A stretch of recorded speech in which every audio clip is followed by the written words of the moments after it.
نحن رجال المختار سمع وطاعة بايعنا بالمنشط والإعسار راية الحق تجمعنا نحن رجال المختار سمع وطاعة بايعنا بالمنشط والإعسار راية الحق تجمعنا. Assalamualaikum warahmatullahi wabarakatuh. Apa kabar sahabat kaji? Semoga kita selalu dalam lindungan Allah Subhanahu wa taala.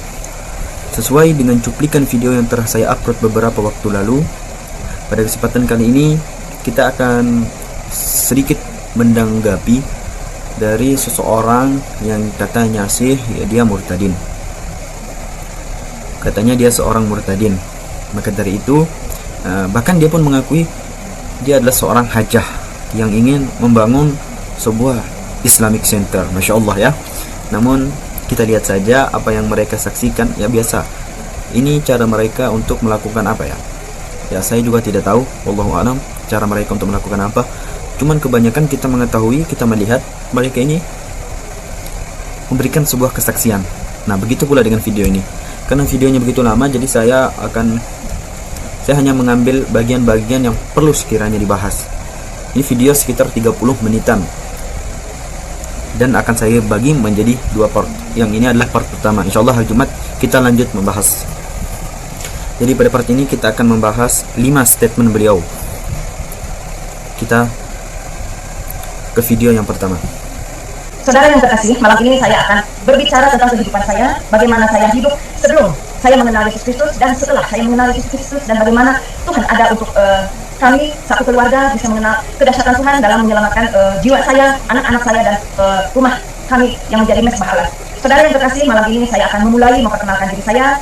Nama sebelum saat ini, nama saya dulu itu seorang hajah, Masnita Dinata. Dari keturunan saya dari suku Sunda yang cukup fanatik di dalam keluarga, apalagi saya memegang satu syiar untuk menyampaikan agama saya pada saat itu. Tapi saya dengan leluasa saya menyampaikan bahwa inilah agama yang benar pada saat itu. Saya menjunjung tinggi agama leluhur saya, dan saya bekerja keras untuk mereka, Allah yang saya agungkan pada saat itu. Baik saudara, pada statement pertama ini tidak terlalu menyinggung Islam ya. Dia cuma mengaku. Saya juga tidak tahu, wallahu alam, dia benar mantan Islam atau bagaimana, saya tidak tahu. Jadi dia mengakui bahwa namanya adalah hajah ya, katanya bahwa dia sudah haji, makanya namanya hajah. Dan dia sangat yakin dengan agamanya pada saat itu, dan katanya dia memegang syiar, artinya dia ya seperti ustazah atau ustaz yang biasanya menyampaikan ilmu kepada jamaah ya kurang lebih seperti itu. Baik, lanjut yang ke statement kedua. Sampai pada akhirnya saya memutuskan pada saat saya umroh, saya 2 kali naik haji Bapak Ibu yang terkasih, dan umroh itu seperti dari Jakarta ke luar kota antar Indonesia. Saking seringnya, sebulan bisa 1 kali, 2 kali, bisa 3 kali, tergantung kemauan saya karena mudah. Oke, dia mengatakan, intinya di situ dia mengatakan bahwa dia pernah umroh ya. Ini yang menarik, pernah umroh kadang sebulan 1 kali, 2 kali, sampai 3 kali, karena ibarat dari Indonesia keluar kota. Nah begitu bilangnya. Tapi sayangnya Rasulullah SAW saja hanya 4 kali melakukan umrah, hanya 4 kali. Nah dia mengakui 1 bulan bisa sampai 3 kali. Saya juga agak kurang paham ya. Ini dalilnya bahwa Rasulullah SAW sepanjang hidupnya, Rasulullah SAW itu hanya melakukan umrah sebanyak 4 kali seumur hidup.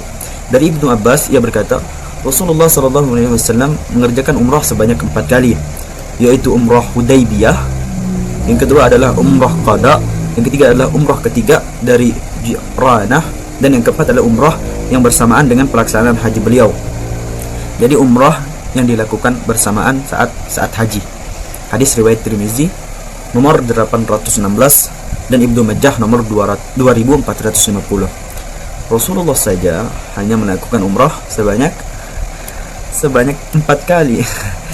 Yang bikin saya heran adalah ketika dia mengakui sebulan bisa sampai 3 kali. Masya Allah ya.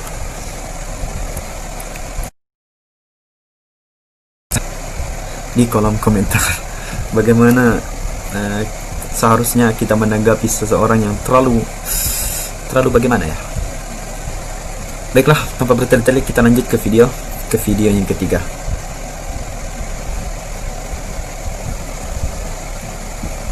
Bagaimana Tuhan Yesus begitu sayang kepada saya, sampai semua dihancurkan. Pada saat itu yang ada di pikiran saya seperti kiamat, Bapak Ibu yang terkasih. Saya seperti jatuh dari langit yang ketujuh. Dia mengatakan di sini, jadi Tuhannya yang sekarang datang menghancurkan semua yang dia impi-impikan. Misalkan dia sebenarnya, kalau ini video panjangnya saya sudah memperhatikan, dia ingin membangun sebuah Islamic Center, namun dia menyatakan bahwa didatangi Tuhannya yang sekarang dan dihancurkannya seluruh yang dia impi-impikan. Yang anehnya, dia merasakan seperti kiamat dan jatuh dari langit yang ketujuh. Kira-kira apa ibu ini sudah merasakan kiamat? Apa ibu ini sudah merasakan jatuh dari langit yang ketujuh? Ya wallahu alam ya. Jadi kita sebagai muslim bisa melihat orang-orang yang seperti ini benar atau tidak. Mudah-mudahan iman kita tidak terganggu. Amin ya rabbal alamin. Lanjut ke video yang keempat. Seperti kiamat, Bapak Ibu yang terkasih. Saya seperti jatuh dari langit yang ketujuh. Saya tidak tahu karena rencana dan rancangan saya itu begitu bagus, begitu sempurna. Tapi ternyata ini yang saya alami. Saudara tahu kepada siapa saya marah yang pertama? Bukan kepada Middle East itu, bukan kepada orang-orang yang membantu saya, tapi saya marah kepada Tuhan saya, kepada Allah Subhanahu wa taala. Saya begitu marah sekali. Padahal di Alkitab sebelumnya dikatakan orang yang berjihad itu akan dilindungi, bahkan akan berlimpah-limpah. Tapi kenyataannya bukan berlimpah-limpah, yang ada saya habis, saudara. Habis total. Oke, di sini dia sangat berbahaya ya perkataannya. Dia mengatakan ketika dia sudah merasakan seperti kiamat, ketika dia sudah merasakan seperti jatuh dari langit yang ketujuh, dia melanjutkan berkata, bukan siapa-siapa yang saya marah, tetapi Tuhan. Nauzubillah. Dia mengatakan, saya melakukan ini untuk dia, saya melakukan sesuatu untuk dia, maksudnya Allah ya. Padahal Allah sendiri memberikan penjelasan. Ketika dia mengatakan yang dia lakukan itu untuk Allah, maka dia secara tidak langsung dia melanggar ayat ini. Ya ayyuhan nasu antumul fuqara'u ilallahi wallahu wal ghaniyyul hamid. Hai manusia, kamulah yang amat butuh kepada Allah, ya. Dan Allah dialah yang maha kaya, tidak membutuhkan sesuatu, lagi maha terpuji. Jadi ayat ini sangat jelas. Jadi dia sangat bertentangan dengan ayat ini. Allah tidak pernah membutuhkan seorang hamba, ya. Hambalah yang membutuhkan Allah, bukan. Nauzubillah ya. Dan ini statementnya sangat salah ya, ketika dia mengatakan bahwa sesuatu yang dilakukan untuk Allah itu ajaran siapa yang sedemikian. Mana Islam tidak mengajarkan seperti itu. Bukan Tuhan namanya ketika dia membutuhkan ciptaannya, kan aneh. Sungguh aneh bagi saya. Lanjutkan ke video yang kelima. Pada saat orang bangkrut, pada saat tidak punya apa-apa, satu persatu tanpa dikomando, teman-teman saya, relasi-relasi saya itu pada pergi. Satu persatu, tinggal saya dan anak-anak. Hanya satu yang bisa saya salahkan, yaitu Tuhan saya yang pada saat itu. Saya berjuang untuk dia. Saya melakukan ini untuk dia, bukan untuk saya. Tapi di situ ambisi saya juga ada. Karena saya terus terang pada saat itu, saya tidak suka dengan orang Kristen. Saya sangat membenci Tuhan Yesus. Statement yang terakhir, dia mengatakan dia sangat membenci Tuhannya mereka ya. Tuhannya dia yang sekarang, yaitu Yesus. Pertanyaannya lagi, di manakah letak ajaran Islam yang mengatakan boleh membenci agama orang lain, boleh membenci akidah orang lain? Lakum dinukum waliyadin. Kita sering mendengarnya, kita sering membacanya. Lakum dinukum waliyadin. Untukmu agamamu, untukku agamaku. Kenapa kita harus membenci agama orang lain? Ini kan? Jadi ini adalah suatu kefatalan, kesalahan, ya, yang sebenarnya bagi mereka mungkin ini sangat nyata ya. Namun bagi kita yang muslim yang insya Allah paham, tertawa mendengar mereka. Ini ada apa?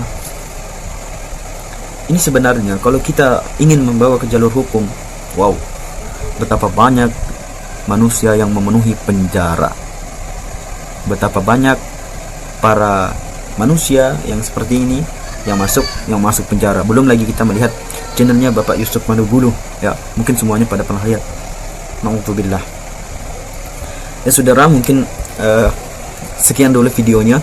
Insyaallah kita akan lanjut pada hari Jumat. Ini baru beberapa video, beberapa statement doang. Insyaallah kita akan lanjutkan part 2 nya hari Jumat. Kita akan pantau satu video ini, dan ini baru 5 video ya.